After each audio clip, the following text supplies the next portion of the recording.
The Experiment. The Reverend Dr. Hall was in his study making up the entries for the year in the parish register, it being his custom to note baptisms, weddings and burials in a paper book as they occurred, and in the last days of December to write them out fairly in the vellum book that was kept in the parish chest. To him entered his housekeeper, in evident agitation. "Oh, sir," said she, "whatever do you think? The poor squire's gone." "The squire? Squire Bowles? What are you talking about, woman? Why, only yesterday—" "Yes, I know, sir, but it's the truth. Wickham, the clerk, just left word on his way down to toll the bell. You'll hear it yourself in a minute. There now, just listen." Sure enough, the sound broke on the still night, not loud, for the rectory did not immediately adjoin the churchyard. Dr. Hall rose hastily. "Terrible, terrible," he said. "I must see them at the hall at once. He seemed so greatly better yesterday." He paused.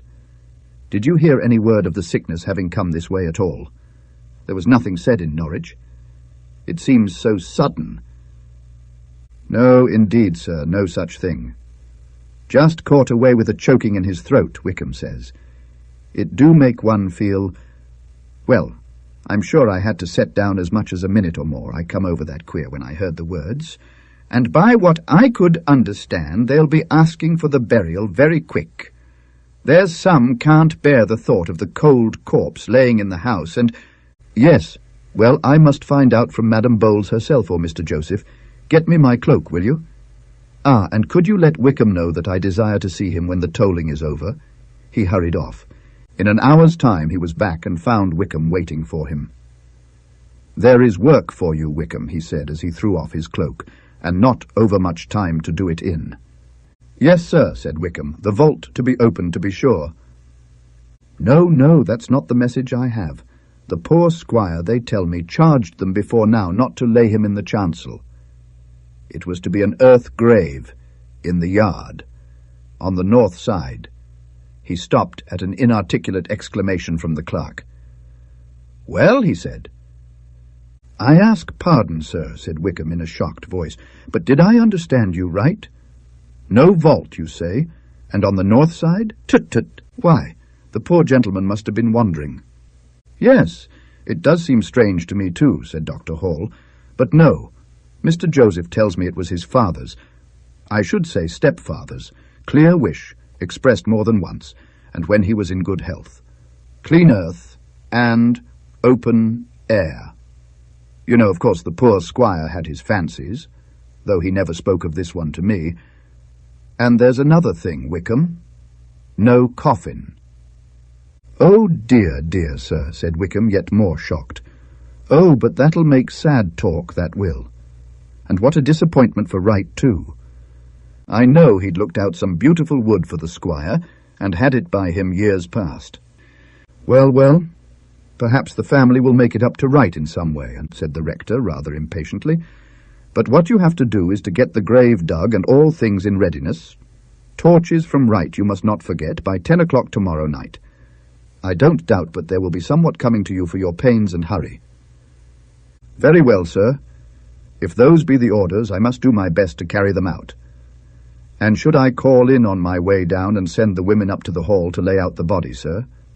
"No, that, I think I am sure, was not spoken of. Mr. Joseph will send, no doubt, if they are needed.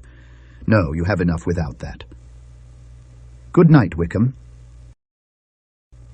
I was making up the registers when this doleful news came. Little had I thought to add such an entry to them as I must now.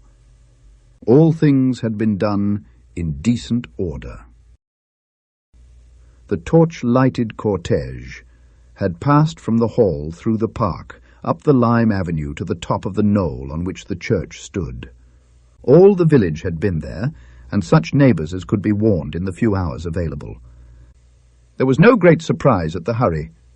Formalities of law there were none then, and no one blamed the stricken widow for hastening to lay her dead to rest, nor did anyone look to see her following in the funeral train.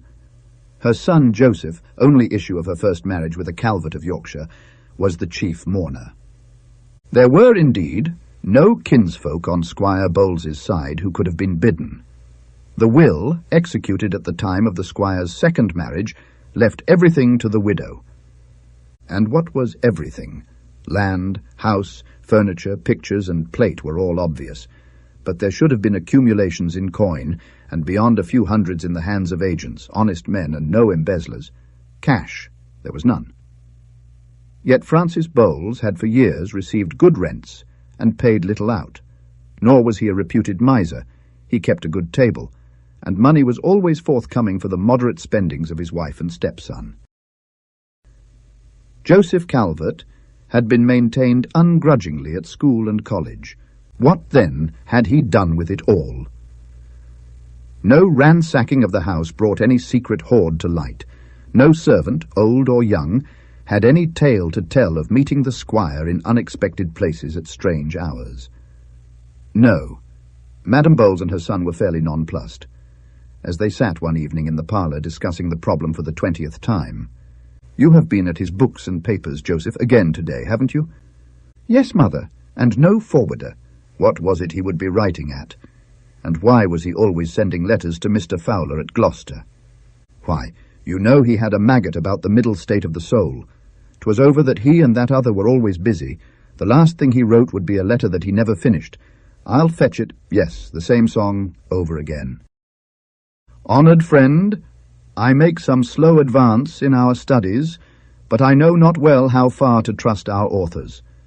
Here is one lately come my way, who will have it that for a time after death the soul is under control of certain spirits, as Raphael, and another whom I doubtfully read as Nares, but still so near to this state of life that on prayer to them he may be free to come and disclose matters to the living. Come indeed he must, if he be rightly called, the manner of which is set forth in an experiment.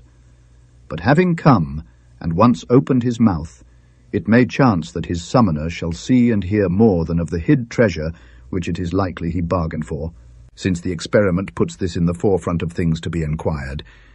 But the eftest way is to send you the whole, which herewith I do, copied from a book of recipes which I had of good Bishop Moore." Here Joseph stopped and made no comment, gazing on the paper. For more than a minute nothing was said. Then Madame Bowles, drawing her needle through her work and looking at it, coughed and said, "There was no more written?" "No, nothing, mother." "No? Well, it is strange stuff. Did ever you meet this Mr. Fowler?" "Yes, it might be once or twice in Oxford, a civil gentleman enough." "Now I think of it," said she, "it would be but right to acquaint him with what has happened. They were close friends." "Yes, Joseph, you should do that. You will know what should be said, and the letter is his after all." "You are in the right, mother, and I'll not delay it." And forthwith he sat down to write. From Norfolk to Gloucester was no quick transit, but a letter went, and a larger packet came in answer, and there were more evening talks in the panelled parlour at the hall. At the close of one, these words were said: "Tonight, then, if you are certain of yourself, go round by the field path. Aye, and here is a cloth will serve." "What cloth is that, mother? A napkin?" "Yes, of a kind. What matter?" So he went out by the way of the garden, and she stood in the door, musing, with her hand on her mouth. Then the hand dropped, and she said half aloud, "If only I had not been so hurried." But it was the face cloth, sure enough. It was a very dark night, and the spring wind blew loud over the black fields, loud enough to drown all sounds of shouting or calling. If calling there was no voice, nor any that answered, nor any that regarded yet. Next morning Joseph's mother was early in his chamber. "Give me the cloth," she said. "The maids must not find it. And tell me, quick." Joseph, seated on the side of the bed with his head in his hands, looked up at her with bloodshot eyes. "We have opened his mouth," he said. "We have opened his mouth," he said. "Why in God's name did you leave his face bare?" "How could I help it? You know how I was hurried that day. But do you mean you saw it?" Joseph only groaned and sunk his head in his hands again. Joseph only groaned and sunk his head in his hands again. Then, in a low voice, he said, You should see it too." With a dreadful gasp, she clutched at the bedpost and clung to it. "Oh, but he's angry," Joseph went on. "He was only biding his time, I'm sure. The words were scarce out of my mouth when I heard like the snarl of a dog in under there." He got up and paced the room. "And what can we do? He's free! And I daren't meet him. I daren't take the drink and go where he is. I daren't lie here another night. Oh, why did you do it? We could have waited." "Hush," said his mother. Her lips were dry. "'Twas you. You know it as much as I. Besides, what use in talking? Listen to me. 'Tis but 6 o'clock. There's money to cross the water, such as they can't follow. Yarmouth's not so far. And most night boats sail for Holland, I've heard. See you to the horses. I can be ready." Joseph stared at her. "What will they say here? What? Why cannot you tell the parson we have wind of property lying in Amsterdam, which we must claim or lose? Go, go, or if you are not man enough for that, lie here again tonight." He shivered and went. That evening after dark, a boatman lumbered into an inn on Yarmouth Quay, where a man and a woman sat with saddlebags on the floor by them. "Ready are you, mistress and gentlemen?" he said. "She sails before the hour, and my other passenger, he's waiting on the quay. Be there all your baggage?" And he picked up the bags. "Yes, we travel light," said Joseph. "And you have more company bound for Holland?" "Just the one," said the boatman, "and he seemed to travel lighter yet." "Do you know him?" said Madame Bowles. She laid her hand on Joseph's arm, and they both paused in the doorway. "Why, no. But for all he's hooded, I'd know him again fast enough. He have such a cur'ous way of speaking, and I doubt you'll find he know you by what he said. 'Go you and fetch 'em out,' he say, 'and I'll wait on 'em here,' he say, and sure enough, he's a-comin' this way now."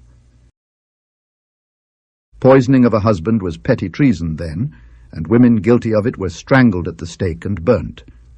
The assize records of Norwich tell of a woman so dealt with, and of her son hanged thereafter, convict on their own confession, made before the rector of their parish, the name of which I withhold, for there is still hid treasure to be found there.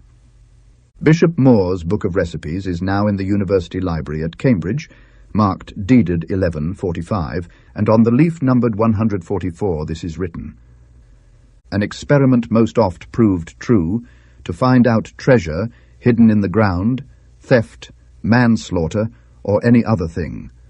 Go to the grave of a dead man, and 3 times call him by his name at the head of the grave, and say, 'Thou, N, N, N, I conjure thee, I require thee, and I charge thee, by thy Christendom that thou takest leave of the Lord Raphael and Neres, and then askest leave this night to come, and tell me truly of the treasure that lieth hid in such a place.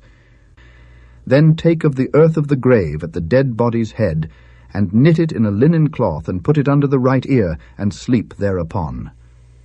And wheresoever thou liest or sleepest, that night he will come and tell thee truly in waking or sleeping.